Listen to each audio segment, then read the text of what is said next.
Hey guys, what's up? Welcome back to the review of my personal Criterion collection. And so after last week's sort of intense and confusing In the Mood for Love, I'm excited to be talking about this week's film, which is one of my favorite discoveries within the collection, and has become one of my favorite movies and something I have to watch almost every year.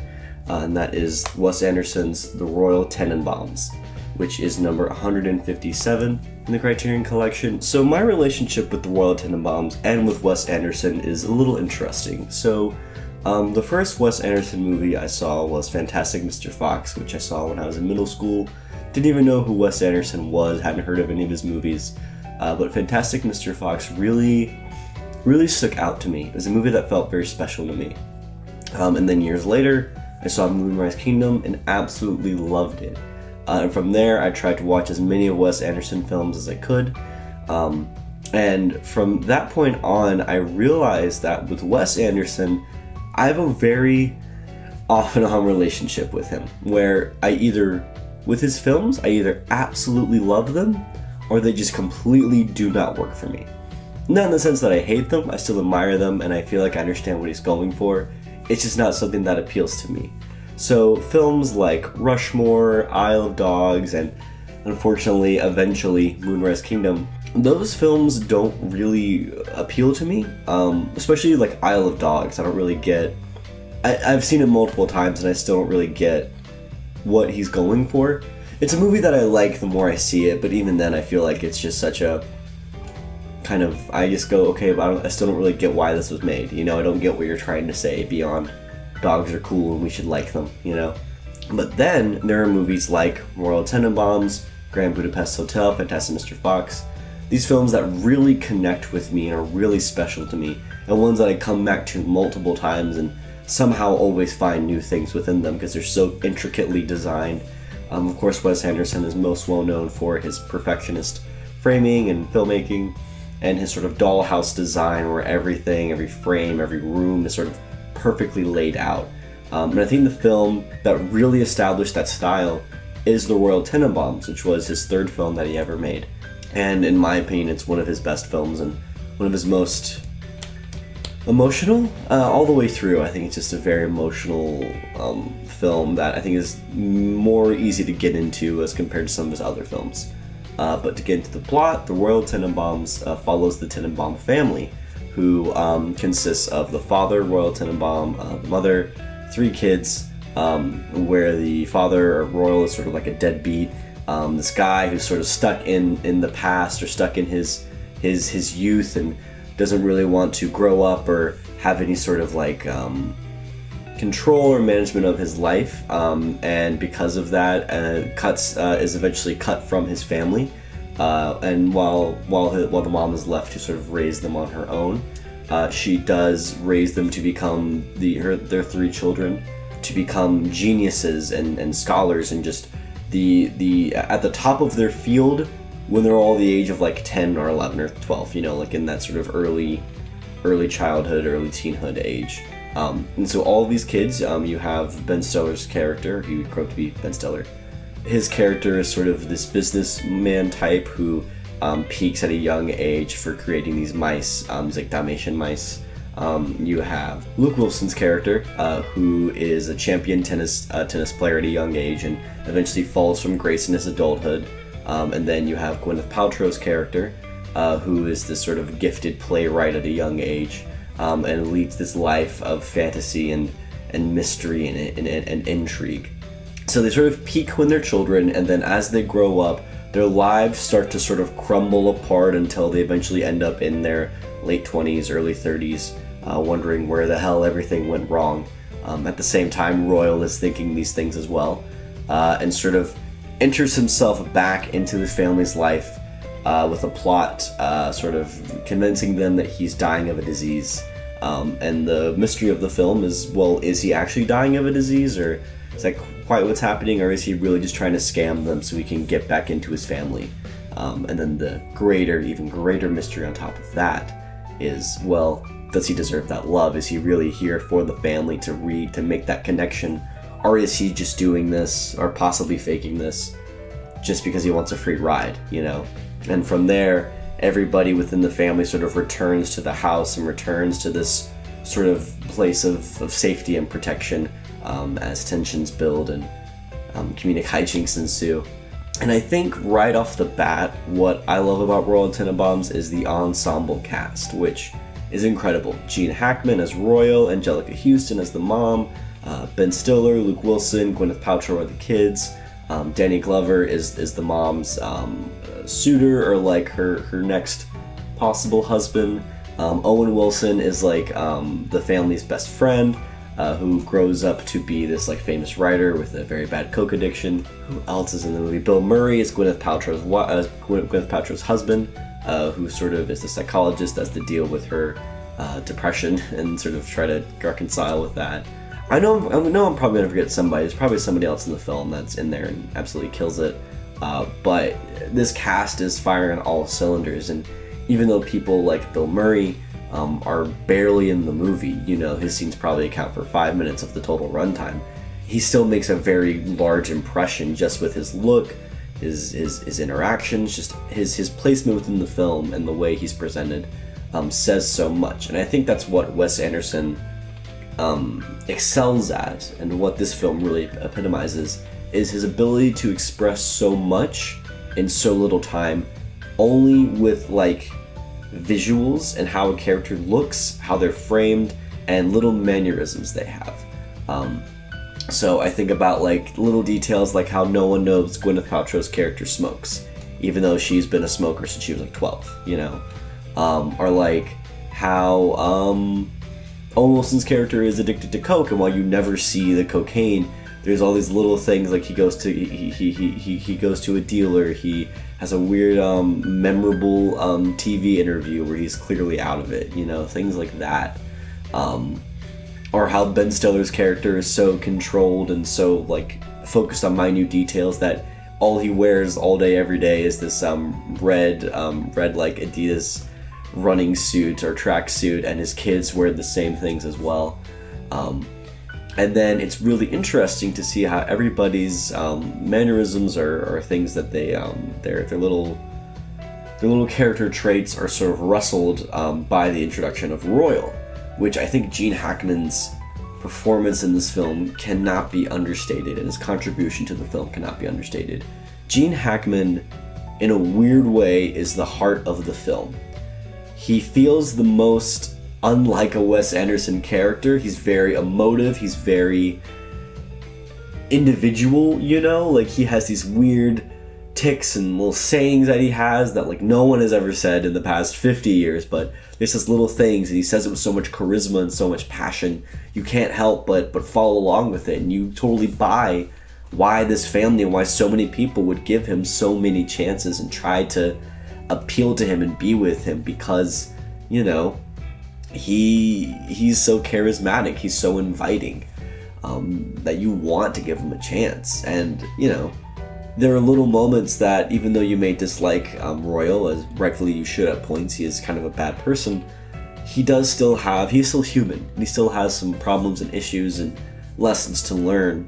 And I think one of my favorite moments in the film, and it's a moment near the end, so this might be a bit of a spoiler, but it's after the family has found out that he's been faking his illness, and he's like packing up his bags and leaving, and he looks at the family and he says, "I just want you all to know that this has been the best few weeks of my life."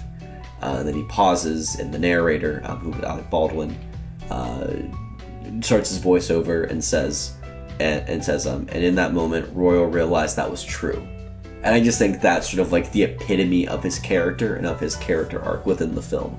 Royal within the film is a man who has made a lot of mistakes in his life, that has been trying to constantly chase this past that he sort of himself let go, and is the reason that he's not there anymore, and is constantly reaching back for that greatness, and having to realize that might be gone, and he might have to sort of create his own.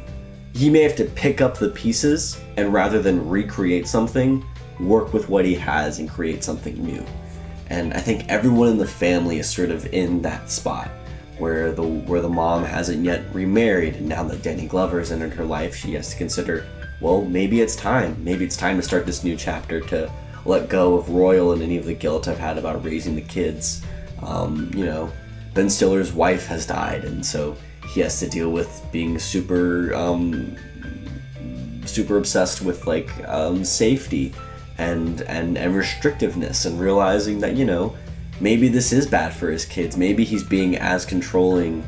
Maybe he's gone too far in the opposite direction of his dad, who his dad had no idea of safety or how to treat a child, but yet Ben Stiller is now still alienating his kids and his family by being too protective. Luke Wilson's character has to sort of understand that, just because you are no longer a great tennis player doesn't mean you can't come back to that, and just because you have these weird feelings for your adopted sister, sort of this romantic feelings for her that you may not be able to sort of act on, you can still live life and still pick up from there and live again. And I think Gwyneth Paltrow's character also has that, who spent a large portion of her life doing crazy things and going around the world and globe-trotting, and now sort of feels unfulfilled and has to figure out what she's looking for still, and figure out what's going to give her that joy, or at least that interesting feeling she felt as a child. And I think ultimately everyone in the movie is looking to forge their own path, but they have to come to that conclusion by realizing that they can't recreate what they had. Nostalgia is a powerful thing, and I think they have, despite their childhoods not being the best, the good times still mean a lot to them, and I think they're all trying to chase that until the very end. And I think that aspect of it, that thematic aspect of it, is what makes The Royal Tenenbaums so strong, is because it's a film that is very funny. I think Wes Anderson is an amazing comedic director, and there's some moments in this film that will always crack me up. But in between these comedic moments are some very hard-hitting dramatic moments, like the line from Royal near the end, Luke Wilson's attempted suicide, which the imagery of that, while not super gory or like intense compared to other suicides, still really affects me, especially where it comes in the film and how different it feels from everything else. Overall, it's just a really well-made, solid movie that I come back to every year just because of the way it portrays this family dynamic while also being able to focus on each individual family member, the way that it looks at sort of growing up and dealing with having to maintain any sort of looking at like what it's like to grow up and realize that your peak may have passed, and how to reconcile with that, and how you may never be able to obtain the greatness you had, but you can create your own greatness. You can create something new, especially with your family, who will be there for you, and have these support groups for yourself. And all of that culminates in the final scene, which is just, the last 15 minutes are a really incredible series of visual and narrative payoffs that always manage to bring a smile to my face and make me tear up. Especially with the last tracking shots where they're sort of going down the street as every character has their own little resolution or their own little moment after the big event that happens at the end. Also, the movie's gorgeous. I can't believe I didn't even mention this yet. It's a Wes Anderson movie, so it's gorgeous, but the world, and especially the Tenenbaum house, feels so tactile and lived in. I always think about their board game closet, which is a great scene where Royal and Ben Stiller have this argument within this tiny little closet.